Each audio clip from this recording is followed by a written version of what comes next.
웹스퀘어 퀵하이드입니다. 알리아스 데이터맵의 스코프 속성에 대해 알아보겠습니다. 이 속성을 사용하면 부모의 데이터맵과 바인딩할 수 있습니다. 즉, 부모 페이지에 데이터맵과 페이지 프레임이 있을 경우 페이지 프레임의 소스로 사용되는 화면에 포함된 컴포넌트들이 알리아스 데이터맵을 통해 부모 페이지의 데이터맵과 바인딩될 수 있습니다. 사용 방법입니다. 스코프 속성 값을 부모 페이지에 있는 경로를 포함한 데이터맵의 아이디로 지정하십시오. 부모가 페이지 프레임과 데이터맵을 포함할 경우 페이지 프레임에 포함된 컴포넌트들은 알리아스 데이터맵을 통해 부모의 데이터맵과 바인딩될 수 있습니다. 예제를 통해 확인해 보겠습니다. 메인 화면 파일입니다. 데이터맵을 포함합니다. 그리고 화면 상단에는 두 개의 인풋 박스가 있습니다. 인풋 1 그리고 인풋 2입니다. 인풋 1과 인풋 2는 각각 데이터맵 1의 키1 그리고 키2와 바인딩된 것을 볼 수 있습니다.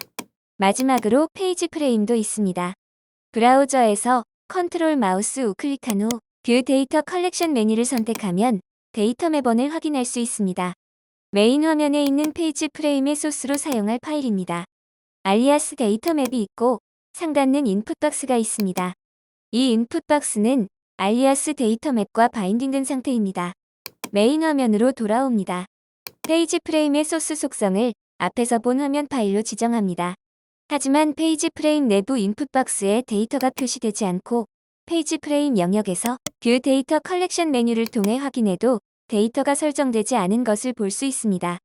소스 화면에서 알리아스 데이터맵의 스코프 속성을 메인 화면의 데이터맵 아이디로 설정합니다. 저장 후 화면을 다시 로딩하면 페이지 프레임 내부 인풋 박스에 데이터가 표시되고 페이지 프레임 영역에서 뷰 데이터 컬렉션 메뉴를 통해 확인해도 알리아스 데이터맵이 정상 설정된 것을 볼 수 있습니다. 웹스퀘어 퀵가이드를 시청해주셔서 감사합니다.